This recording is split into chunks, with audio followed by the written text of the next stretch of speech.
or so, and then we're gonna show you a video that is from Michael Chaves' gym. Michael Chaves is a gymnast from Mississauga. He's a teenager in disguise. He's 17 years old, and he's currently in high school, but also he is a gymnast and he does tumbling. Now, tumbling is an interesting sport. There's not a lot of publicity around it.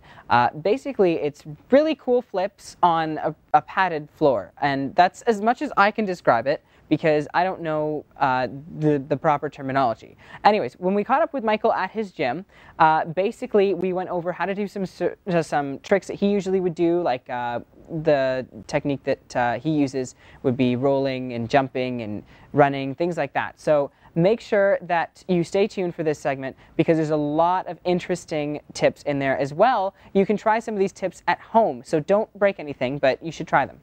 All right, here goes Michael Chaves. We're going to his gym, Oakville Gymnastics.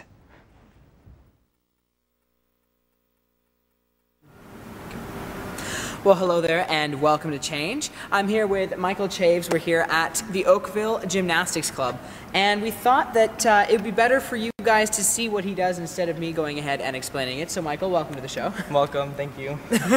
So what exactly do you do? What is tumbling? Well, tumbling is a form of gymnastics. It's on a really long rod floor, and basically you do 8 skills down the rod floor to a big end skill at the end, and when you get down to the end, you try to stick your landing, show the judges, they judge you, and basically that's the sport. So it's called stick your landing. That's what the term is when you... Yeah, stick it. Is you stick it. Okay, great. Well, Michael's going to show us exactly what he does, and then he's going to show me exactly how to do what he does. So stay tuned.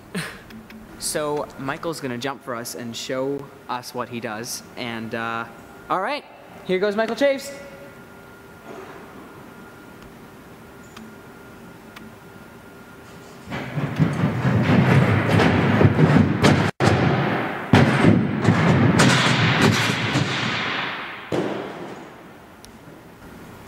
All right, so Michael, now this is a fast track, and this behind us is a tumbling strip. Yeah. And they're very different, because one is very bouncy, and I'm having a lot of fun bouncing, and the other one is not so bouncy. So what's the difference? Well, this fast track is made out of lots and lots, probably hundreds of these small springs, which do give you a bigger bounce than the tumbling strip.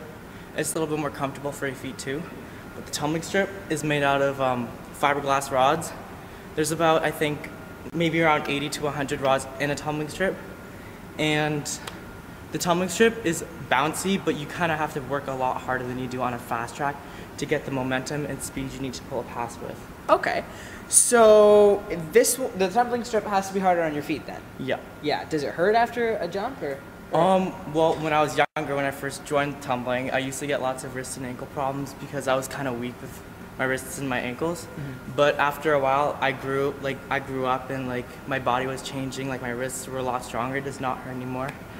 And personally, I think the tumbling strip, you get a lot more power than a fast track, but you get lots of height on a fast track because it bounces you up really high. Okay, cool. So why don't you walk me through a couple of different things that I can do here on this fast track? All right. Okay. Well, Kabir, this is a fast track, and you're going to learn how to do a straight jump, a tuck jump, and a straddle jump. And so these are nice straight jumps, and this is the tuck jump. When you tuck into your body, and straddle jump is when you separate your legs in a nice straddle position. Okay? Okay. Got it? Yeah. Great. So you just start taping. Sure. Are you taping? Yes. Okay. So this is a straight jump, and this is the ha! Oh yeah. That's the one that looks like a fly. And what's this one? That looks like a flying frog. There we go. So Michael showed us how his routine looks on the tumbling strip, which is a lot harder than the very bouncy and soft fast track. So the fast track is basically a bunch of trampolines, and I was bouncing on it, and now Michael's going to show us what his routine looks on it.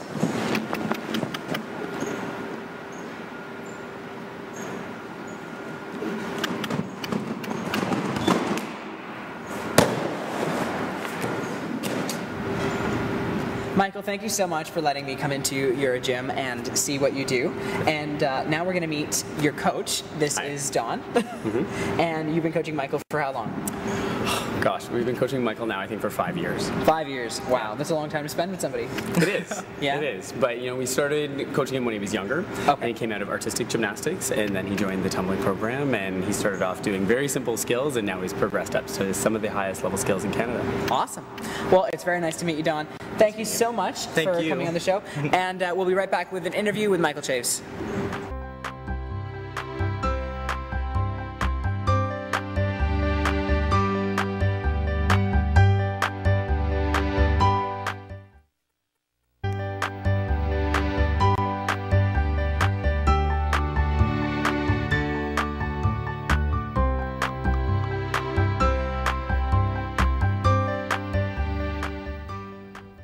Well, hello there and welcome back. I'm here with Michael Chaves. He is a gymnast from Mississauga, and he's currently in high school. And now, you've watched the tumbling segment, and now he's here. We magically transported him all the way from his gym. Welcome to the show. Thank you, Kabir. Okay, so how did you get into gymnastics? Because you were doing some pretty neat tips, not tricks. Sorry, jumps. Oh, well, I did start when I was probably around 6 years old. My dad saw that I had potential on the soccer field, surprisingly, because he put me as a soccer player when I first started out. And then all the parents were seeing me. I was doing cartwheels, front rolls. I was doing lots of gymnastics. And then they were like, oh, maybe you should put your kid in gymnastics. And my dad's like, oh, really? And then I was just like begging my dad every single day, put me in, put me in, put me in. And then eventually he just got me in the sport. And wow. I progressed, and this is where I am today. So when we were talking to Don in the previous segment in his interview, he mentioned that you came out of artistic gymnastics. I think we talked about that too. Yeah. What's artistic gymnastics? Because what you were doing looked pretty artistic. Well, not really, because artistic gymnastics is practically, it has the vault, the rings, the bar, it has floor and pommel horse, and maybe one other event I can't remember right now, but it's just everything. Yeah. But tumbling is just specifically flipping. Flipping. In a backward motion. Flipping in a backward motion. Yeah. What happens if you flip forward? Then you get a really big deduction. Well, actually, some people in world competitions do compete tumbling passes forward, but you're supposed to compete them backwards. So do they get docked? They don't get docked. They just get a different score. Like the judges are like, wow, this guy's just doing front tumbling today, so we're going to just magically give him some scores. Okay, interestingly. So can you say that, though? What if you accidentally did a front?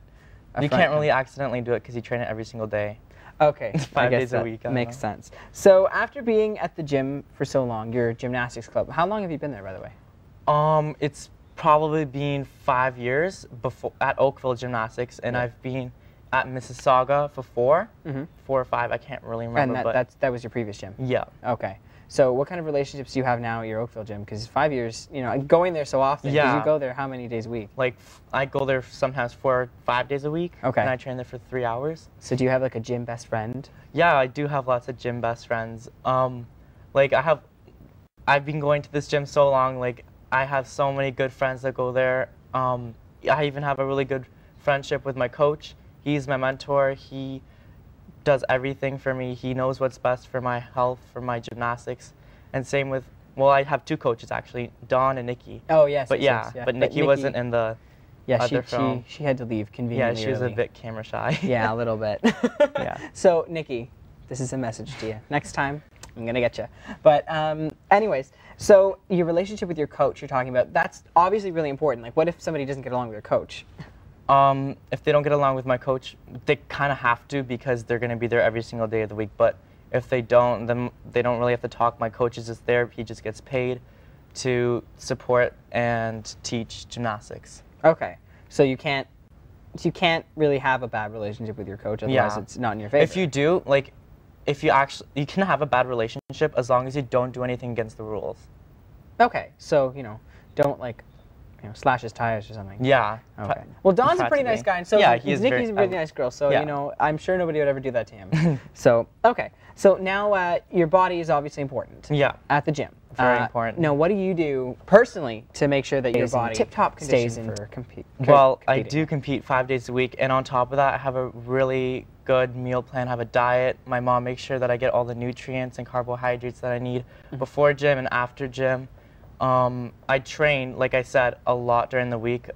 Practically launching your body 12 feet in the air is pretty difficult.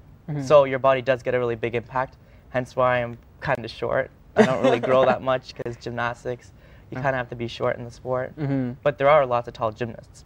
So does that mean, like, with different types of gymnastics and different body types and competitions and whatever, is there a rivalry between certain types of gymnasts? Yeah, of course.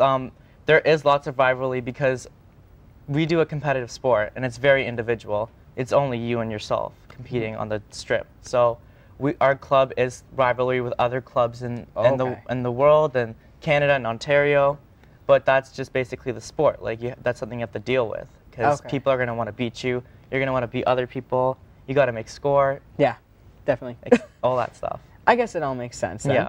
So now, tumbling is not an Olympic sport currently, but there are other competitions around Toronto. We're running out of time though, so yeah. we'll definitely list that on the website. My website is kabirtv.com. You can go there and find out more about Michael. Also, you can watch his segment again. But it's important that you do understand more about tumbling because otherwise you wouldn't necessarily hear about it. It's not in the Olympics, and it's not necessarily on TV. So make sure you watch out for that. We'll be right back here on Change talking to you more about funny tweets and Facebook posts that I've seen. See you.